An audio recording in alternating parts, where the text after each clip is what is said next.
Hello folks and welcome back to the English classes. Meu nome é Pietro Sartori, sou professor de inglês.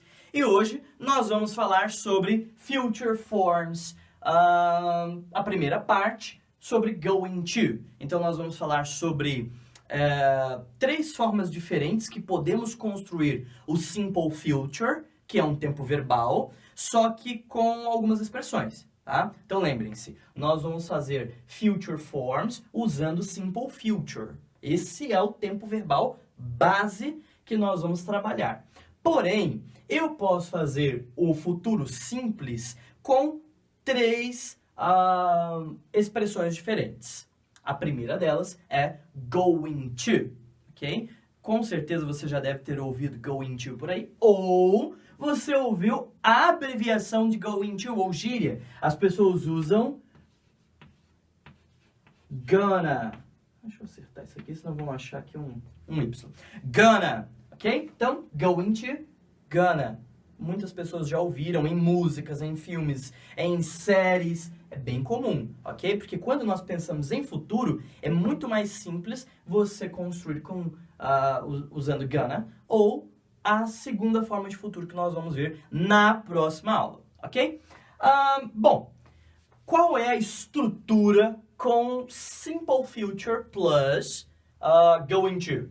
Sujeito, vou usar am, is ou are, que são verbos de ligação, a gente chama de linking verbs, tá bom?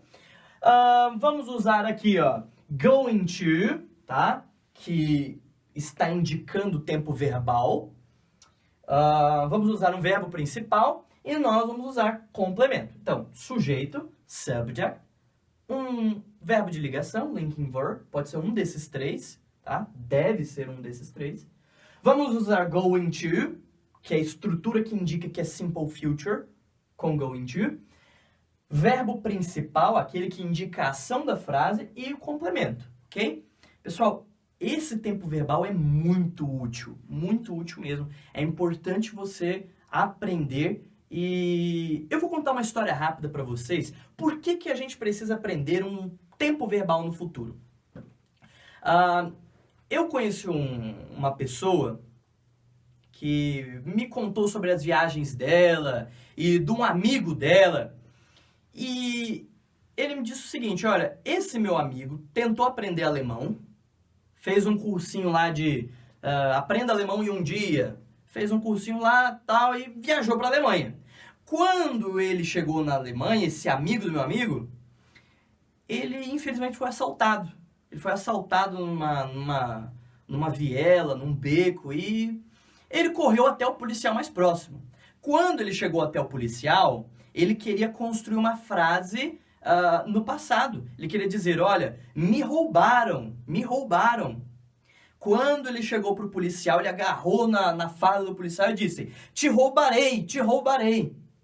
Então, assim, qual foi o erro dele? Ele não sabia a diferença entre construir uma frase no passado e uma frase no futuro. Quando ele fez isso, eu te roubarei, o policial deu um tapa na orelha dele, jogou ele no chão, algemou, levou para a delegacia. Obviamente, aí ele desistiu do alemão, correu para o inglês, né? E mesmo assim ele não conseguiu se virar. Enfim, diz que ele ficou cerca de uma semana, é o período que eles têm para designar um defensor para o cidadão. Por uma série lá de possíveis crimes que ele teria cometido. Enfim, por que tudo isso aconteceu? Dificuldade entre construir uma frase no passado e no futuro. Então é importante você saber isso aqui. Pode te salvar de uma situação como essa, tá bom? Em alguns casos será muito importante. Então, uma frase afirmativa. Perceba que eu estou utilizando sujeito aqui na forma de pronome pessoal. Então, I, eu. Eu estou aqui contraindo, abreviando am, tá bom? O nosso linking verb. Então, I'm going to help you. Então, eu vou te ajudar. Outro exemplo. She's going to travel on weekends. She, de novo, sujeito na forma de pronome pessoal. Estou usando is, nesse caso, abreviado. Ok? Going to, da nossa estrutura, verbo principal é travel, complemento on weekends. Ok? Bem, Outra coisa que a gente precisa notar é a expressão going dentro da frase. Você vai falar, professor, mas going não seria o verbo go com o sufixo ing? Não seria o verbo go no gerúndio? Indo? Não é como se eu dissesse, eu estou indo te ajudar? Sim, de forma literal, se nós traduzíssemos literalmente, seria isso. Mas o going to, ele tem o propósito de indicar que a ação de fato vai acontecer. Que é uma ação planejada, que é uma ação que você tem certeza que você vai fazer. Por isso que ela dá esse sentido de imediato. Tá? Que o sujeito vai realizar aquela ação imediatamente, ou que imediatamente ele já decidiu tomar uma decisão para poder fazer a ação. De maneira geral, vamos lembrar, ó, going to é chamado de immediate future, futuro imediato, porque dá a ideia que a ação vai acontecer imediatamente. Agora, isso seria uma tradução literal. Não vamos fazer isso, vamos traduzir de uma forma compreensível, ok? Para as pessoas que estão nos ouvindo em português. Ó, she's going to travel on weekends, tá? Ela irá viajar nos fins de semana, aos fins de semana. Ou, eu também poderia traduzir assim literalmente, mas não é muito legal não, tá? Eu quero que vocês observem aí, nós vamos colocar um clipe, vejam bem, acompanhem, cantora, quase ninguém conhece, Adele, né? Cantora britânica. Acompanhe aí, coloca aí, Matheus, por favor, dá uma olhada. Baby, I have no story to be told, but I've heard one on you, and I'm gonna make your head burn. Então vocês observam que nessa parte, ela canta assim, ó, I make... Opa, vamos consertar aqui. Ela diz assim, ó, I'm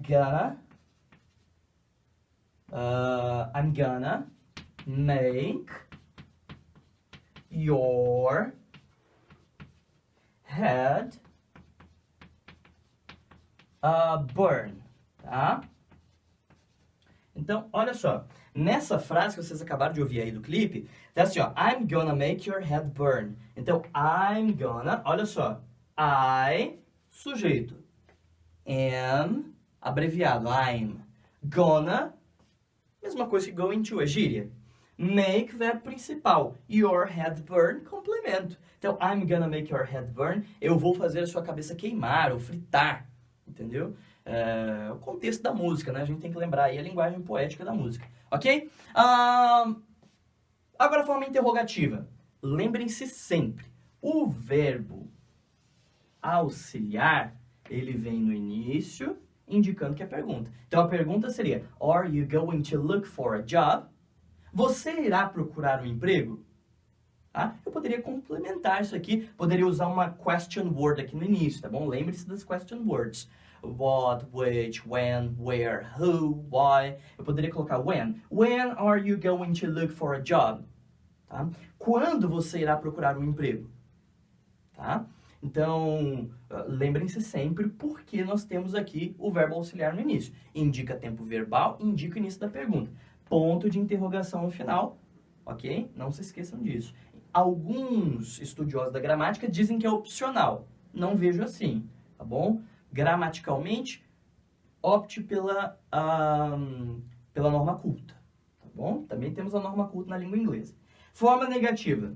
The governor isn't going to solve these problems. Ok? Olha só, qual é a diferença? É que aqui, entre o sujeito you going to, eu estou usando a forma afirmativa os linking verbs, os verbos de ligação, ok? Só que agora eu estou usando eles mais not, tá bom? Então, isn't é a mesma coisa que is not. Eu poderia colocar aren't, poderia colocar am not, sem problema algum, beleza? Vai depender muito qual é o sujeito que eu estou utilizando. Se é um pronome ou se é um sujeito que se refere a um dos pronomes I, you, him, we, you, they, tá bom? Lembrando, variação terceira pessoa do singular, he, she, it. The governor isn't going to solve these problems. O governador não irá resolver esses problemas. Muito bem, então eu quero deixar um desafio para vocês. comentem aí no vídeo, escrevam uma frase da sua autoria, não tem problema errar. Errar é humano, perdoar é divino e do professor. Então, eu vou olhar suas frases e vou comentar, dar um like. Então, participe. Clique no positivo, se inscreva no canal, comunique seu professor. Bye, bye!